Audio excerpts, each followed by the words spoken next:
Peux-tu te présenter et raconter ton histoire?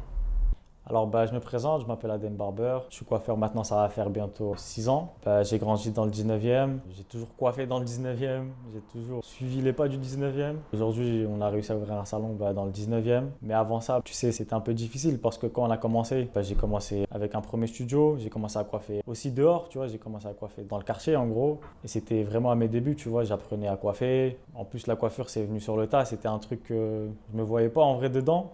Mais c'est venu comme ça et après, à la fin, j'ai découvert que c'était ma passion, tu vois.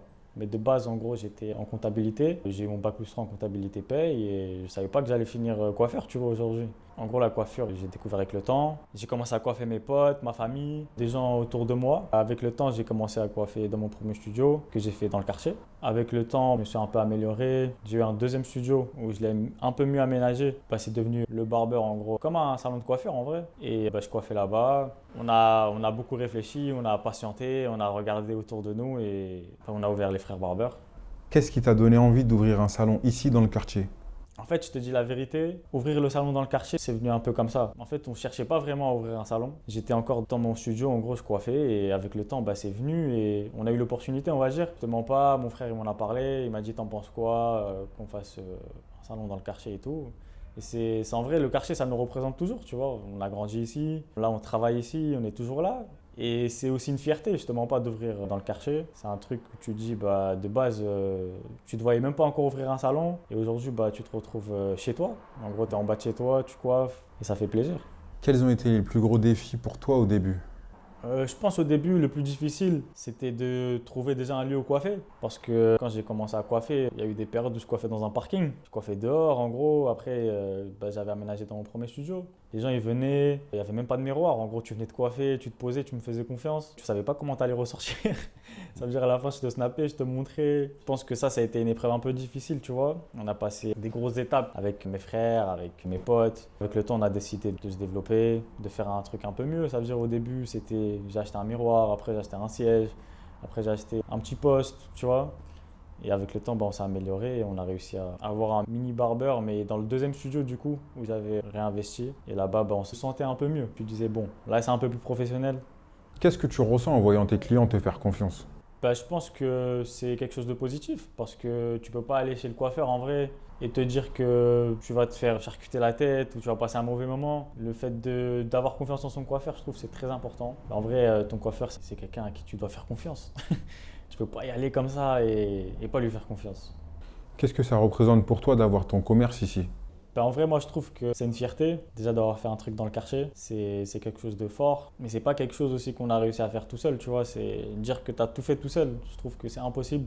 Parce que quand on a monté ce projet-là, il y avait ma famille qui était derrière moi, il y avait mes potes proches de moi, il y avait des gens aux alentours qui te soutenaient en gros, qui te donnaient le courage aujourd'hui de faire ce que tu fais. Parce que en vrai, ce qu'on fait aujourd'hui, c'est pas simplement voir de ses yeux et se dire en gros, ce que tu fais, tu vois, t'as tout, c'est facile. Non, on est parti le chercher, tu vois. C'est quelque chose qu'on a décroché avec le temps. On est fiers de nous aujourd'hui.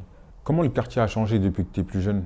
Moi, je trouve que le quartier il a beaucoup changé parce que tu vois les gens évoluer en vrai. Nous, plus on grandit, plus on voit qu'il y en a, ils entreprennent, ils font des choses, ils se bougent un peu, tu vois, ça fait plaisir. Je pense que c'est quelque chose de motivant, tu vois. Parce qu'en vrai, on a tous traîné dans le quartier, on a tous vu ce qu'il y avait dehors. Mais chacun a pris son chemin après, tu vois. Chacun suit son chemin. Et je trouve que c'est important de savoir où tu vas aller, tu vois. Il y a aussi ceux, tu vois, qui travaillent, qui entreprennent pas, mais qui travaillent aussi. Et je trouve que c'est quelque chose de fort et c'est quelque chose de bon, tu vois. Et tu sais aussi que ça évite beaucoup de choses, tu vois. Le fait de travailler, d'entreprendre, ça t'évite de divaguer, ça t'évite d'aller en prison, ça t'évite de trop traîner dehors. En fait, ça te permet de rester, on va dire, concentré dans ce que tu fais. Parce que, voilà, tu sais que derrière, tu peux avoir des conséquences. Qu'est-ce que tu aimerais voir évoluer dans le quartier?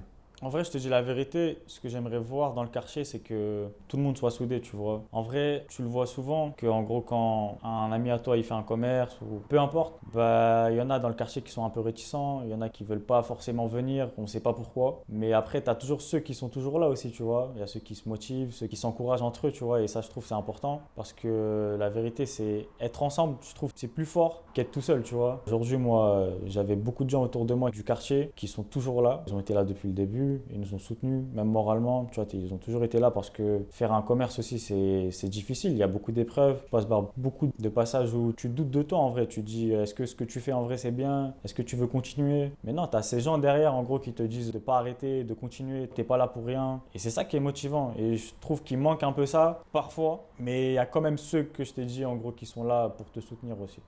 Qu'est-ce que tu dirais à un jeune du quartier qui hésite à se lancer dans un projet? Bah, je te mens pas, déjà, je lui donnerais beaucoup d'ondes positives parce que je trouve que c'est important. Et de lui dire de faire ce qu'il a envie de faire parce qu'il faut pas attendre. Des fois, tu sais, ton tour, il peut passer. Il faut pas attendre. Il faut y aller à fond. Faut se motiver. Il faut se donner du courage. Il faut qu'il ait aussi des gens importants qui l'aident autour de lui, tu vois. Parce que, comme je t'ai dit, entreprendre, t'es pas tout seul quand tu arrives à faire quelque chose. Parce qu'on fait tous des choses, mais aujourd'hui, comme tu le vois ici, hein, j'ai jamais été tout seul. Il y a toujours ma famille derrière, mes potes qui m'aident. Et je trouve que c'est important de se donner cette motivation, se donner ce courage et d'aller jusqu'au bout. Je trouve que c'est le plus important. Et comme ça, si à la fin ça réussit pas, je dis au moins j'ai essayé, tu vois. Quelle est la plus grande leçon que tu as apprise en créant ton salon? De gérer une équipe, parce qu'avant j'étais tout seul. En gros, je devais me gérer que moi-même. Aujourd'hui, on se gère tous entre nous. On est une équipe soudée. On s'est connus auparavant, on se connaissait tous l'un et l'autre et on a décidé de se rejoindre. Aujourd'hui, de former une vraie équipe, de travailler ensemble. Je trouve que c'est important. Ça, c'est quelque chose que je connaissais pas déjà, mais qu'on a réussi à faire tous ensemble. Si tu pouvais donner un conseil à la nouvelle génération, ce serait quoi? Si je devrais donner un conseil, je pense que c'est d'aller jusqu'au bout de ses rêves. Essayer d'entreprendre, essayer de travailler parce que tu sais, on a tous grandi ici. En gros, on a grandi dans le 19. On sait ce qui peut se passer. On connaît les côtés sombres aussi du 19e. Donc en vrai, il faut y aller jusqu'au bout. Si tu es à l'école, va jusqu'au bout. Si tu as une passion, va jusqu'au bout. Si tu veux entreprendre, tu vas jusqu'au bout. Et je trouve que ça, c'est important. Il faut se le mettre dans la tête, tu vois. Quelle stratégie de communication tu as mis en place? Après, je te mens pas, niveau communication, on a réussi à bien gérer ça. On est sur les réseaux, comme tu peux le voir. Moi, sur mon compte TikTok, j'y vais à fond, mais tout en faisant de la coiffure, tu vois, c'est du divertissement, mais qui suit la coiffure. On est sur YouTube, on est partout et on essaye de se faire connaître un peu partout, tout en utilisant cette force de divertir, mais en même temps de coiffer, tu vois. On a réussi à se faire connaître comme ça et ça nous a fait agrandir, quoi. Qu'est-ce que tu en penses de la reconstruction? J'aimerais envoyer que des ondes positives à la reconstruction parce qu'au final, ça nous représente tous en vrai. On voit comme des gens qui essaient d'entreprendre, comme les voix du quartier, les anciens qui parlent. Et je trouve que c'est très fort d'entendre ça et de voir ce que chacun fait et ce que chacun essaie de faire. Je trouve que c'est très important. Je te remercie Adem pour ta participation. Merci à toi.